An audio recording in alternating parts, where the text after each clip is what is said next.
नमस्कार मंडळी, आज मी घेऊन आलेली आहे कोथिंबीरीचे विविध प्रकार आणि गावरान कोथिंबीरचे मुटके. तर हे पाहू शकता, मी आज बाजारातून 3 प्रकारच्या कोथिंबीर आणलेल्या आहेत आणि गावरान कोथिंबीर कशी ओळखायची हे मी आता यांची कंपॅरिझन करून तुम्हाला सांगते. ज्या जुन्या बायका आहेत त्या बरोबर कोथिंबीर घेता. मी बाजारात हे नेहमी बघत असते, पण ज्या माझ्यासारख्या तरुण स्त्रिया आहेत त्यांना कळत नाही, त्या फक्त फ्रेश दिसल्या की लगेच घेतात. मीही पहिले तसेच करायचे, पण मला माझ्या आईने शिकवले आणि आता ही माहिती तुमच्यासाठी देखील उपयुक्त आहे, म्हणून मी आता तुम्हाला सांगते. तर ही जी कोथिंबीर तुम्हाला दिसत आहे ना, तर ही जी आहे ही पांढऱ्या दांड्यांची कोथिंबीर आहे आणि त्यानंतर ही गावरानी कोथिंबीर आहे आणि एक जी आहे ही सेमी गावरानी कोथिंबीर आहे. म्हणजे काही दांड्या गावरानी आहेत आणि काही दांड्या पांढऱ्या आहेत. तर ही मी तुम्हाला दाखवते. ही संपूर्ण गावरानी कोथिंबीर आहे. याला बारीक धने आणि फुले आलेले असतात, त्यामुळे ह्याची चव खूपच छान फुलते आणि ह्याच्यापासून आपण मुटके बनवलेले आहेत आणि ही कोथिंबीर भाजीत देखील खूप जास्त टेस्ट लागते. आम्ही नेहमी हीच कोथिंबीर आणत असतो. आणि ही जी तुम्ही बघताय ना, ही बदाम जातीची आहे, बदाम व्हरायटी आहे आणि याला डायरेक्ट असे झुपकेच्या झुपके असतात. याचा जो आहे अजिबात वास नसतो आणि ह्या झुपक्या ज्या आहेत ते एका दांडीला असे बरेच झुपकेच्या झुपके येतात आणि याचा फारसा वास देखील म्हणजे सुगंध देखील येत नाही. आणि त्यानंतर एक जी कोथिंबीर आहे ही जी आहे ही बदाम कोथिंबीरच आहे. ही मी तुम्हाला आता दाखवत आहे. आणि त्यानंतर आता आपण बघत आहोत पुढची कोथिंबीर. ती जी आहे ही आहे आपली सेमी गावरान कोथिंबीर. तर सेमी गावरान कोथिंबीर कशी असते, ह्यामध्ये काही दांड्या जांभळ्या असतात तर काही दांड्या पांढऱ्या असतात. म्हणजे संपूर्ण जांभळी दांडी ही नसते. ह्याला आपण म्हणू शकतो सेमी गावरानी कोथिंबीर. तर काही जे मिक्स धने टाकलेले असतात त्यापासून ही कोथिंबीर बनते. त्यामुळे काही लोक हिलाच गावरानी कोथिंबीर समजून ही खरेदी करत असतात. त्यानंतर आता ही जी कोथिंबीर दिसत आहे हिच्यामध्ये संपूर्ण दांड्या ज्या आहेत ह्या जांभळ्या आहेत. ही बघा, अशी गडद जांभळ्या दांडीची जी कोथिंबीर आहे ही खूप जास्त टेस्टी असते आणि हिचा खूप छान सुगंध येतो. आणि कोथिंबीरीचे खूप जास्त फायदे आहेत, जसे की पचनक्रिया सुधारण्यास मदत होते, जेवणाची चव वाढवते. कोथिंबीरीमध्ये व्हिटॅमिन ए, सी आणि के असते. त्याचप्रमाणे काही खनिजे देखील असतात. त्याचबरोबर कोथिंबीरीमध्ये अँटीऑक्सिडंट्स असतात, जे आपल्या शरीरासाठी खूप जास्त फायदेशीर असतात आणि हे काही पदार्थांच्या स्रोतापासूनच मिळतात. तर त्यापैकी कोथिंबीर देखील एक आहे.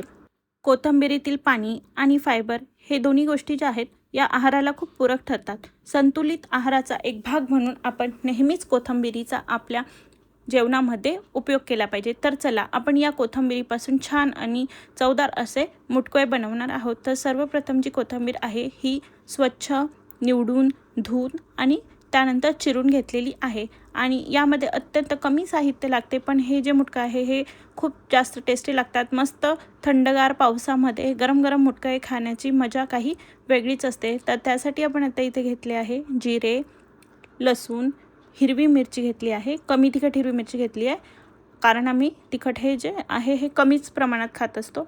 आणि हिंग घेतला आहे. तर आता ही जी मिरची आहे त्याचप्रमाणे लसूण आणि मीठ थोडेसे टाकून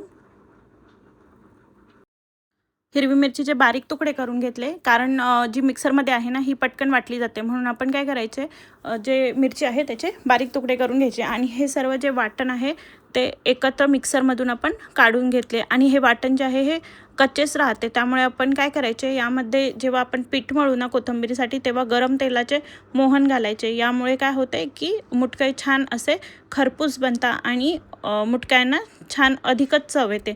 आता हे जिरं, लसूण आणि मिरचीचं आपण वाटण बनवून घेणार आहोत. इकडे मी अजून पीठ वगैरे साहित्य काढून ठेवलेले आहे. तर आपण ह्याच्यात 3 प्रकारचे पीठ वापरणार आहोत.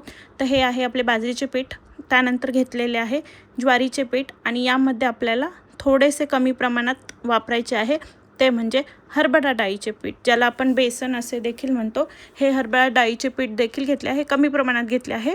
याच्याने बाइंडिंग छान होते, हा याचा गुणधर्म आहे, म्हणून हे पीठ आपण वापरत आहोत. तर ही कोथिंबीर आहे, स्वच्छ धुवून घेतली आहे आणि आता आपण यामध्ये पीठ मळणार आहोत. तर सर्वप्रथम जे वाटण केलेलं आहे हे वाटण घालून घेतले. यामध्ये काही कोथिंबीरीच्या दांड्या देखील टाकल्या होत्या, कारण जर आपण त्या कोथिंबीरी सोबतच ठेवल्या तर त्या दातामध्ये अडकतात, म्हणून जे आपले वाटण होते मिक्सरमधले त्यासोबतच त्या माझ्या आईने वाटून देखील घेतलेल्या आहे. आता हे सर्व वाटण जे आहे हे आपण काढून घेणार आहोत कोथिंबीरीसोबत. आणि आपल्याला ही जी कोथिंबीर आहे यापासून अप्रतिम चवीचे असे मुटके बनवायचे आहेत. कोवळे धने असलेली कोथिंबीर असेल तर तिची चव पण खूप छान लागते.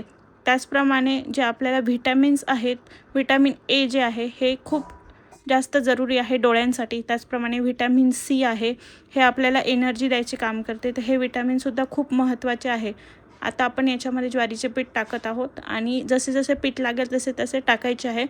त्यामुळे सुरुवातीला आपण कोरडेच ठेवले आहे, पाण्याचा वापर नाही केला. ज्वारीचे पीठ टाकले, त्यानंतर बाजरीचे पीठ टाकत आहोत.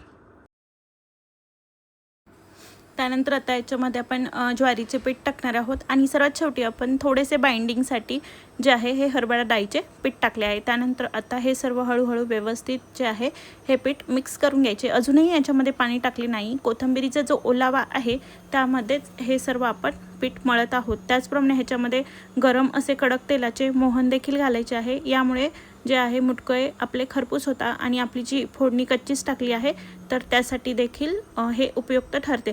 त्यानंतर आता याच्यामध्ये हिंग ॲड केला. भरपूर असा हिंग आपण ॲड करतो. हिंग पोटासाठी खूप चांगला असतो आणि पचनासाठी खूपच जरुरी असतो. म्हणून प्रत्येक पदार्थामध्ये जेव्हा आपण बनवतो फोडणीच्या वेळेस तेव्हा आपण हिंग टाकायचं आहे. नंतर थोडीशी चिमूटभर हळद देखील घातली आहे आणि हे तुम्हाला सांगितले होते त्याप्रमाणे गरम तेलाचे मोहन देखील टाकले आहे. त्यानंतर जसे थोडेसे तेल थंड होत येईल तेव्हा आपण व्यवस्थित मळून आणि ह्याचा छानसा असा गोळा तयार करून घ्यायचा आहे. तुम्ही पाहू शकता मम्मीने छान असा कोथिंबीरीचा गोळा तयार केलेला आहे. आता या गोळ्यामध्ये सांगते तुम्हाला पीठ खूप कमी आहे आणि कोथिंबीर जी आहे ही आपण जास्त घेतलेली आहे, कारण त्यामुळे मुटकळे चवदार लागतात आणि जास्तीत जास्त कोथिंबीर आपल्या शरीरात जाईल. मुटकळे पीठ 10 मिनटं तसेच ठेवायचे आहे, छान भिजू द्यायचे आहे. आणि आता पॅन ठेवलेला आहे गॅसवर गरम करत आणि गॅस चालू केला आणि पॅन मस्त गरम होऊ द्यायचा आहे. आणि हा जो पॅन आहे हा खूप जास्त उपयुक्त आहे, तुम्ही घेऊ शकता. मी नक्कीच रिकमेंड करेल. ॲमेझॉनवरून हा पॅन आम्ही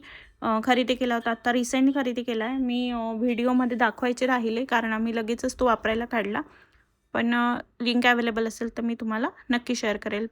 पॅन गरम झाल्यावर त्यामध्ये तेल टाकले आणि थोडेसे आपल्याला सोबत पाणी घ्यायचे, म्हणजे पीठ हाताला चिकटणार नाही म्हणून पाण्याचा वापर करून आपण हे मुटकळे वळणार आहोत. आता एक एक करून असे मुटकळे जे आहे हे आपण आता वळायला सुरुवात करायची आहे. पीठ जे आहे व्यवस्थित एकजीव करायचे, म्हणजे मीठ वगैरे सर्व साहित्य जे आहे हे आपले एकत्र छान मिक्स होईल. मीठ जे आहे हे आपण वाटणामध्ये टाकले होते, मी मेन्शन केलेले आहे. तर संपूर्ण मुटकळे जे आहेत हे असे एक एक करत वळून घेतलेले आहेत आणि तुम्ही बघू शकता कोथिंबीरीच्या एकच जुडीमध्ये भरपूर असे मुटकळे झालेले आहे. आणि आता हे जे मुटकळे आहेत ना हे खूप जास्त टेस्टी लागतात. तुम्ही याला खरपूस देखील भाजू शकता, नाहीतर ओलसरपणा पाहिजे असेल तर तुम्ही जास्त पाणी टाकून त्यात देखील हे मुटकळे बनवू शकता. तर आता असे पॅनमध्ये मिक्स करून घ्यायचे व्यवस्थित. एक बाजू झाली की आपल्याला दुसऱ्या बाजूने हे पुन्हा भाजायचे आहेत, पण हे जळणार नाही याची देखील काळजी घ्यायची आहे. तेल कमी वाटले तर वरून तेल टाकत राहायचे. त्यानंतर थोडे थोडे पाणी देखील शिंपडावे, म्हणजे मुटकळे शिजण्यास मदत होते. आता तुम्ही पाहू शकता ह्याला आपण जे आहे दुसरी साईड वर करत आहोत. अशा प्रकारे छान खरपूस असे मुटकळे आपले भाजले गेलेले आहेत आणि छान छान टेस्टी असे मुटकळे तयार झाले आहेत. तुम्ही बघू शकता मस्त खोबऱ्याची चटणी, लोणचे, त्याचप्रमाणे ताजी काकडी व हे मुटकळे असं छान बेत आम्ही केला होता. तुम्ही हे कोथिंबीरीचे मुटकळे जे आहेत ते मस्त मस्त कढीसोबत देखील खाऊ शकता. हा नाश्त्यासाठी उत्तम असा ब्रेकफास्ट मेनू आहे. त्याचप्रमाणे तुम्ही सायंकाळच्या वेळी काही हलके खायचे असेल तरी पण कढी आणि हे मुटकळे खाऊ शकता.